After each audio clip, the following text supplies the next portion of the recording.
La porte du Portalet a connu une brève période de déclin quand le Rhône a lancé un grand méandre au sud de la ville dès 1584 en coupant net la route qui par là menait à Avignon. C'est au XVIIe siècle que ce méandre devient le cours principal du Rhône et au XVIIIe siècle qu'il se comble.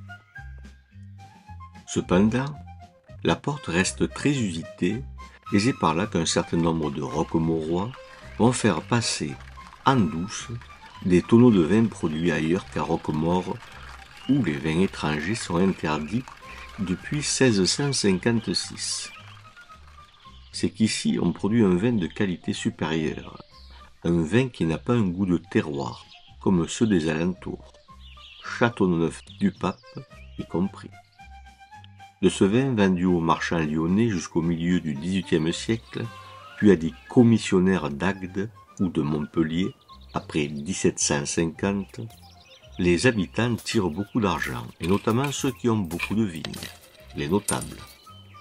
Ils dirigent aussi la ville, et pour préserver la grande qualité de ce vin, ils ont estimé au milieu du XVIIe siècle devoir interdire les mélanges que certains faisaient de la production locale avec celle des villages voisins de qualité jugée trop inférieure.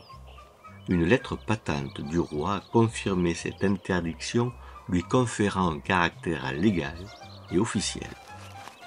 C'est ici que se situe une des premières manifestations en France de la volonté de protéger la qualité d'un vin en délimitant la zone de production. Le vin de Roquemaure bénéficie ainsi de la même considération royale que les vins de Champagne et de Bourgogne.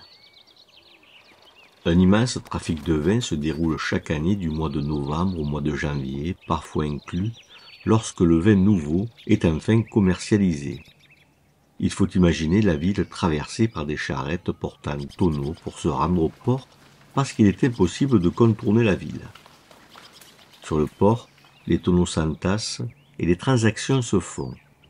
En novembre 1762, la justice de la ville est saisie par un commissionnaire, on dirait aujourd'hui un chargé d'affaires, qui se plaint d'une fausse rumeur qui court la ville.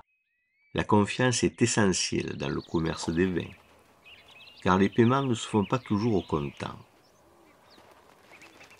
Le juge entend des témoins, dont André Villiers, prêtre, bénéficier de cette ville, âgé de 29 ans. Il y a environ 8 ou 10 jours, je me trouvais de l'après-souper à la veillée chez M. Delaine, maître chirurgien de cette ville, et comme l'on parlait dans la conversation de plusieurs marchands de Montpellier qui avaient ces faillites, j'ai entendu nommer le sieur l'ours.